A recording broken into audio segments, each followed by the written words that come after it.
Benign ang bukol na nasa dibdib ni Ma'am Izzy. Pwede po bang patanggal na rin yung dibdib niya? Ano nga po ba tawag doon? Mastectomy po, sir. Mastectomy. Diba, Doc? This is my body. Dapat desisyon ko kung anong gagawin ko sa katawan ko. Katawan niyo po yan, kaya desisyon niyo po yan. Hindi pa ako handang magpakasal. Gusto mo bigyan kita ng oras? Ikaw, pag-isipan mo lang maigi, Lynette. Please naman, tagal ko naghintay sa'yo. 2 linggo. 2 linggong. 2 linggo na hindi natin pag-uusapan ng tungkol sa kasal. Hindi naman kaibigan ni Lynette si Dr. Tanyag eh. Nakita ko sila magkausap dito ng isang araw eh. Napilitan lang naman siya ng pumayag na magpakasal sa'yo. I was there. I saw it in her eyes. Naipit lang siya sa sitwasyon. Kasama sa pagmamahal, you let them be themselves. Hindi yung pipilitin mo sila sa kung anong gusto mo. Ikaw, paano kung pilitin ka ni Izzy na gawin mo yung mga hindi mo gusto? Anong mararamdaman mo? Mapayag na ako. Na hindi ka na magpamastectomy.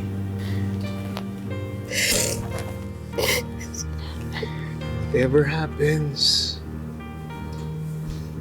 dito lang ako sa tabi mo. Hindi kita iiwan. Hindi kita papabayaan. Kasi mahal na mahal kita. Mahal kita.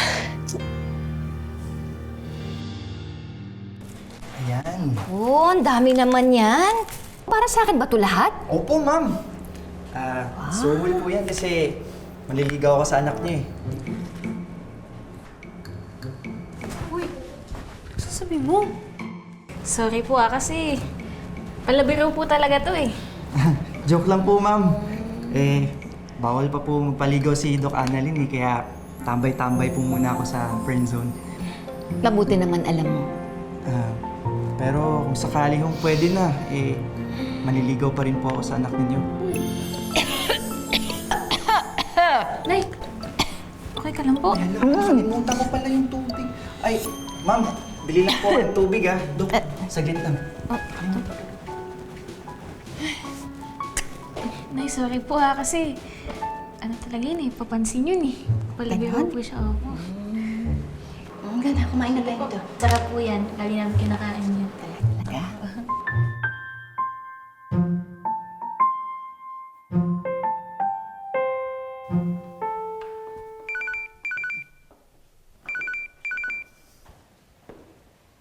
Hello? Sino po sila? Si Luke to. Doc Luke. Napatawag ko kayo. Saan niyo po nakuha yung number ko? Hiningi ko number mo kay Nurse Karen. Tatanong ko lang, alam mo ba kung nasan si Annalyn? Kasi kanino ko pa siya na tinatawagan pero hindi naman siya sumasagot. Kasama ko po siya ngayon. Andito kami sa eskwelahan ng nanay niya. Ha? Anong ginagawa niyo dyan? Namamanikan po. Ano? Joke lang. Pero Doc, pumunta talaga ako dito para pagpaalam si Doc Annalyn sa nanay niya na liligawan ko yung anak niya. Alam mo, Doc, kinabahan nga ako kanina eh. Nung nagsabi ako. Kaya, dinaan ko na lang sa biro. Buti na lang, walang violent reaction. Ibig sabihin, manliligaw ka na kay Annalyn? Hindi pa rin po. Focus pa kasi si Doc Annalyn sa residency niya, kaya bawal mo naligaw. Ayun naman pala eh. Bakit ka naman nagsabi na manliligaw ka kay Annalyn? Para may abiso. Baka maunahan pa ako eh. Saka, gano'n naman talaga, Doc, dapat, di ba? Dapat kung anong nasa puso mo, sinasabi mo. Kaya, kahit bawalan ako ni Doc Annalyn tsaka ng nanay niya na manligaw, okay lang. Ang importante, nasabi ko kung anong nararamdaman ko. Ayos ba? Ayos. Sige, Regan. Salamat ah. Sige, Doc. Salamat din.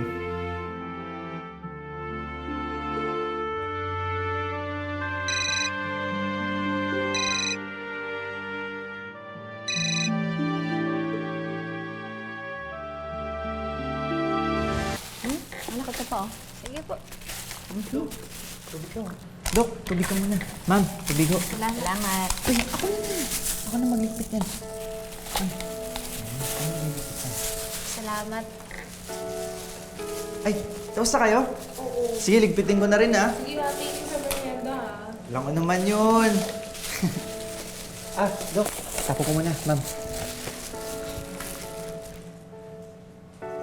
Alam mo, anak, pag kayong dalawang nagkatuluyan, siguro napakalinis ng bahay ninyo. Ang sipag kilinis ng linis.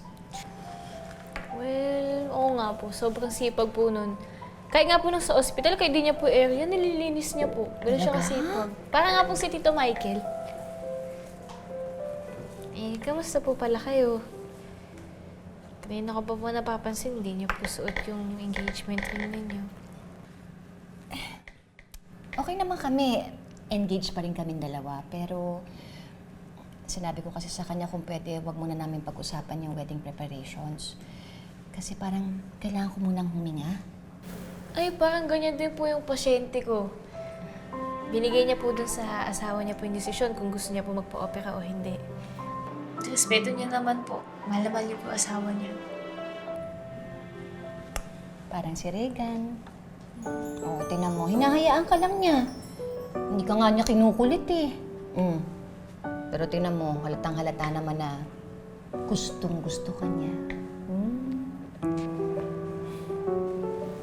Sabi niya nga po, idol niya po si Tito Michael. Gagayahin niya daw po na maghihintay daw po siya kahit gaano katagal. Talaga?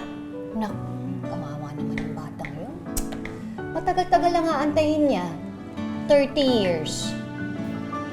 30 years na, magpa-50 na ako nun. Anong gusto mo, 30 o 35? 30 years! 50 bata pa yun. Baby pa nga yun eh. Ngayon naman eh. Kalma ka lang. Bata pa yun. Okay na po yung 30 years. Sabi mo yan, ha? Opo. Okay.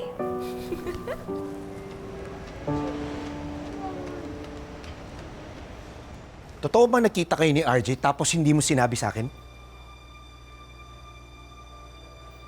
Sorry, Michael, kung hindi ko nasabi sa'yo na nagkita kami ni RJ. Siya ba ang dahilan kung bakit nagbabackout ka sa engagement natin? Hindi.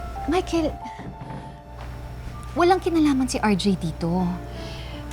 Bago pa kami mag-usap, nalilito na talaga ako tungkol sa pagpapakasal eh. Kasi ang bilis ng mga pangyayari. Bakit hindi mo sinabi sa akin nakita kayo? Kasi alam ko na ito ang mangyayari. Alam ko na iisipin mo na si RJ ang may kasalanan kung bakit gusto kong umatras.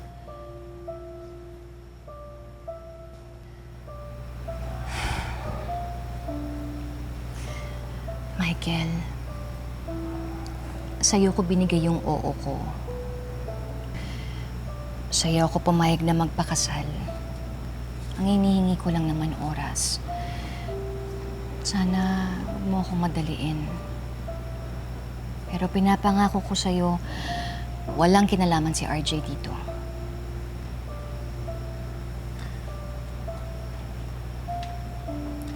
Salamat.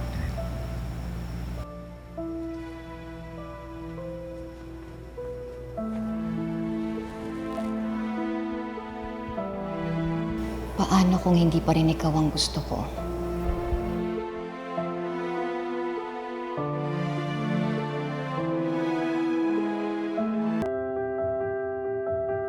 Dapat kung anong nasa puso mo, sinasabi mo.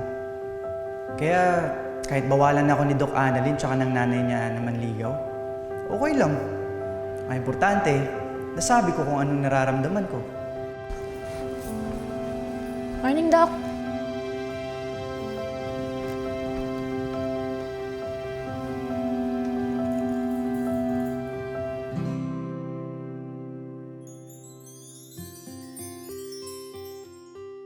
Hi, Doc. Welcome back, Doc. Hello po. Hi, Doc. Dr. Santos, can we talk? Mukhang problemado po kayo, Doc, ah. Bakit po? May gusto akong sabihin sa'yo. Ano po yun? Luke! Zoe! I'm back! Zoe! Ako naman! Na-miss kita! I miss you. Oh, I missed you! I missed you! Welcome back! Thanks for keeping Luke safe, ha? So ano, may mga nakaka-crush ba dito? Zoe, sabi ko naman sa'yo, wala, di ba? I was asking Annalyn. Kasi syempre, sino ba namang hindi magkaka-crush sa'yo? Eh, ang cute-cute mo! I missed you! Oh, ako ba? Na-miss mo ako? Siyempre naman! Suot mo ba? Galing sa'yo yan eh. I miss you! Kamusta ka naman? Okay naman, pero miss ko kayo. I miss you! Buti naman seryoso ka nang bigyan ng second chance sa marriage niyo ni Moira. I've talked to Lynette. Ay mukhang hindi naman siya magpapapigil sa pagpapakasal kay Michael. So, kaya mo bibigyan ng second chance si Moira dahil ayaw papigil ni Lynette. So hanggang ngayon, si Lynette pa rin. It's always been her. Laging tamang duda sa'yo si Moira eh. Buray mo na sa isip mo si Lynette. Focus on Moira. I'm trying to. Kaya nga, I'm doing everything to work things out with Moira. Pero pare, hindi madali. Dad! Zoe, anak! Hi!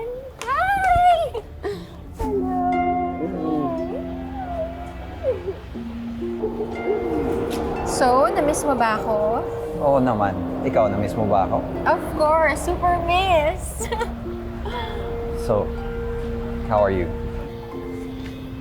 Good. Getting better.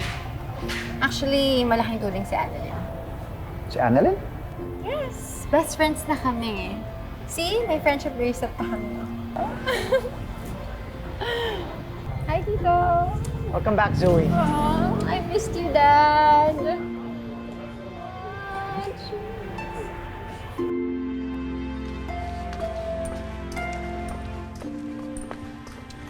Michael, salamat sa paghatid ah. May lakad ba kayo ni Annalyn mamaya? Wala naman. Bakit? Ayin sana kita sa labas. Lalabas tayo ulit? Oo, may bago kasi bukas na restaurant eh. Gusto ko sanang pasubok sa'yo. Dinner lang to, Lynette. Pagkatapos natin kumain, uwi na tayo agad. Wala na tayong ibang gagawin. Hindi natin pag-uusapan yung tungkol sa... Alam mo na, yun, wala nang iba. Tapos, yun lang, kwentuhan lang. Kung okay lang sa'yo. Tulad ng dati. Oo, tulad ng dati.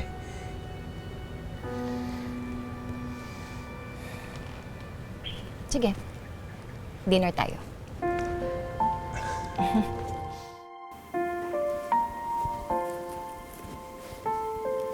Izzy!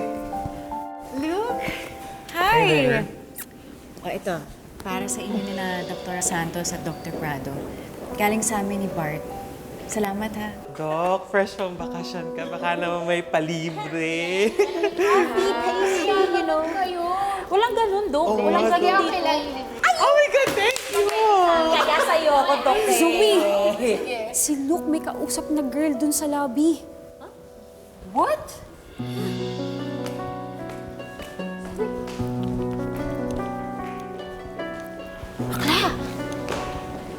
Mukhang may mangyayaring confrontation scene. Tara, sunod tayo. Mars, huwag muna. Kakabalik lang ng Dr. Tanyag. Huwag muna tayo makidamay. Baka, alam mo yun, antayin muna natin matapos yung libre. Tsaka tayo bumalik sa dati nating gawin. Sure ka. Hindi ka makikimarites ngayon. Huwag Okay, muna, sige. huwag muna. Sige, Baka sige. madamay Upo muna tayo. tayo ngayon. Okay. Oo. Kasi hindi mo... Oh, thank you very much. Dapat, di na kayo nag-abala. Ay, si Kuya Bart nga pala. Siya sana yung pupunta dito ngayon, kaso nagkaroon siya ng emergency meeting. Nakausap na daw niya kasi yung kuya mo sa Canada. Talaga? Yeah. Well, how's Kuya doing? He's good. I mean, okay naman siya. Kaya lang, Luke, ayaw pa rin niya ipasabi kung nasan siya. He could have at least called our parents para di na sila mag-worry. Yeah, I know. Sinabihan nga raw ni Bart. Ang sabi ng kuya mo, susubukan daw niya. Well, thank you for the update. I'm just glad my kuya's still alive. I hope he's doing okay. Your brother will be fine. Kilala mo naman kuya mo. Pag ilang beses na ba siya naglayas? I know, it could be like this. Excuse me? Huwag mo nga landiin yung boyfriend ko.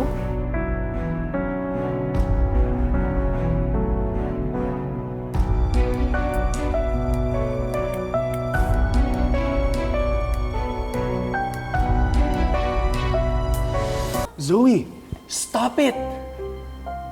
Stop it? Stop it? Inilalandi ka na nga. Stop it pa?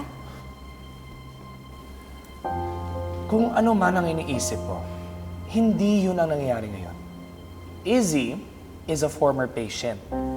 Asawa ng best friend ng kuya ko. Oh my gosh. You know, that excuse is so made up. Zoe, totoo yun, naging pasyente namin si Ma'am Izzy. Tapos yung asawa niya, best friend ng kapatid ni Doc Luke. Tumutulong nga silang hanapin yung kapatid ni Doc Luke ngayon eh. Hi, I'm Izzy. Sige, una na ako huwag na pala. Dr. Santos, it was nice to see you again. Bye.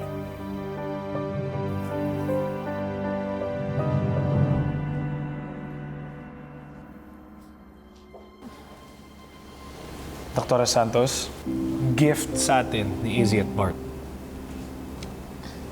Thank you daw. Thank you, Doc. Thank you, Doc. Luke, wait. I'm sorry. Akala ko kasi... Akala mo what? Zoe, the whole world does not revolve around you. You don't even care kung may mga problema ako. It's just about you and your own problems. Luke, please, I'm really sorry.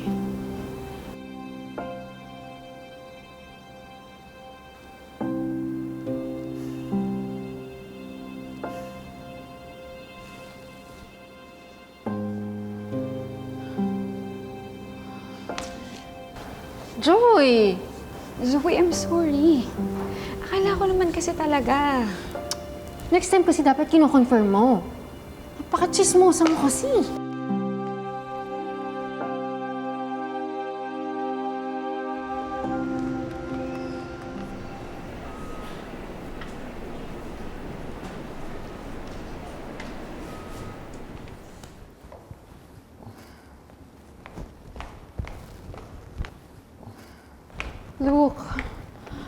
Luke, I'm really sorry about kanina. Alam mo namang selosa ako eh. Tsaka, alam mo naman na nafe-feel ko unti-unti ka nang nagbabago. Nagsimula yan nung in-injure mo na ako sa mga video calls eh. Zoe, can we talk? Bakit? May problema ba? There's no easy way to say this. Pero kailangan ko maging straightforward sa'yo. Let's not do this anymore. Wait. What? Are you trying to break up with me? Wala pa nga tayong 3 months eh. Ano tingin mo sa akin, high school fling? Zoe, I care for you. I really do. Kaya ako nga rin-request sa'yo to not do this anymore. Because I can't be serious kung hindi ako sigurado sa nararamdaman ko para sa'yo.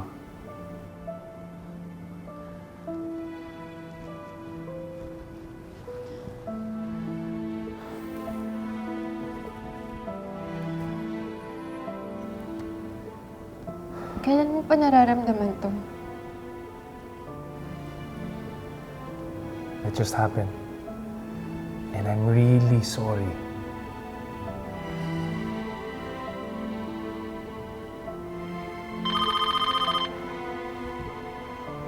Excuse me. Hello? Yes, Doc. Opo.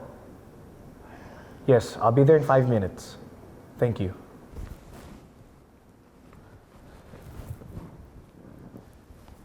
Zoe, I still want us to be friends. Friends? Look, I want you. Pero hindi friends lang. I want more than that.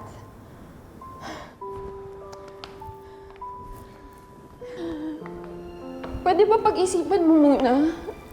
I can't do what you want right now. Maawa ka naman sa akin. Kakabalik ko lang. Huwag ka naman unfair. Yun nga, Zoe. Ayoko lang maging unfair sa'yo. So please, understand. I'm sorry.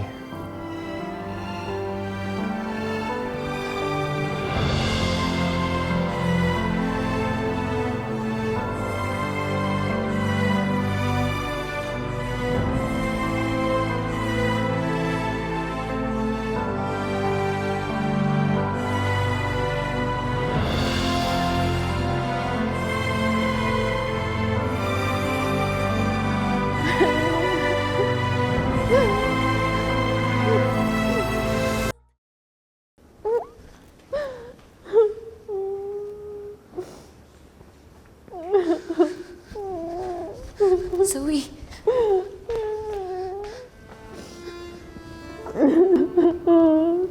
May pag-break sa akin si Luke. Ha? I admit it. Nagkamali ako yung kay Izzy. Pero, feel ko na makipag-break pa rin talaga siya sa akin eh. Wala naman ako nakikitang ibang kausap na babae si Doc Luke, ah.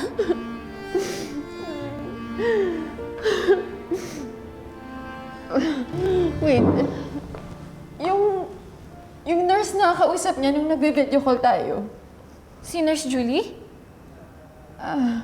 Nurse Julie pala yung pangalan nun, ah. Zoe, kinausap lang yun ni Doc Luke kasi nagpapatulong siya sa kapatid niya. Pero hindi ko na sila ulit nakita nag-usap nun eh. Zoe, wag kang susugod nang wala kang basis. Hindi. Malakas talaga yung kutob ko eh. Hindi mo alam kasi hindi ka pa nagkaka-boyfriend. Pero alam mo, kahit hindi nangyari yung kanina, feeling ko talaga makikipag-break siya sa akin. Nalalamig na siya sa akin eh. E di sabihin mo sa kanya kung ano talaga yung nakaramdaman mo. Pero Zoe, wag kang susugod kasi baka mamaya mas magalit lang si Doc Luke. Tama ka. Wait, can you do me a favor? Can you talk to him? Make him change his mind? Please? Ako? Oo, ikaw. Makikinig sa'yo yun eh. Please. Ayaw mo ba magkabalikan kami? Sige na.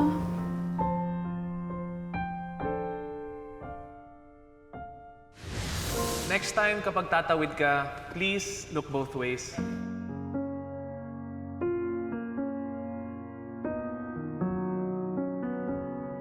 Coffee. Thank you, Doc. When you do something good, the universe will find a way to repay you in the most delicious way as possible. Kaya, ito ang good karma mo.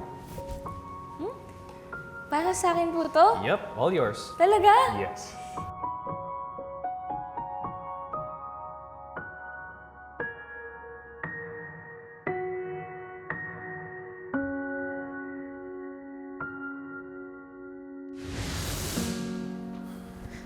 Look, hindi mo ba pupuntahan si Zoe? What for?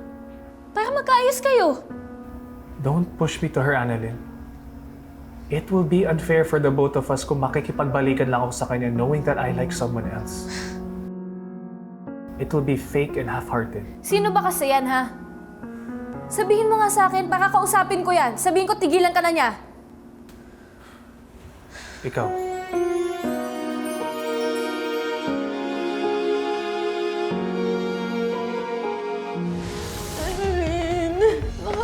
ba si Luke? Kanina ko pa siya hinahanap eh.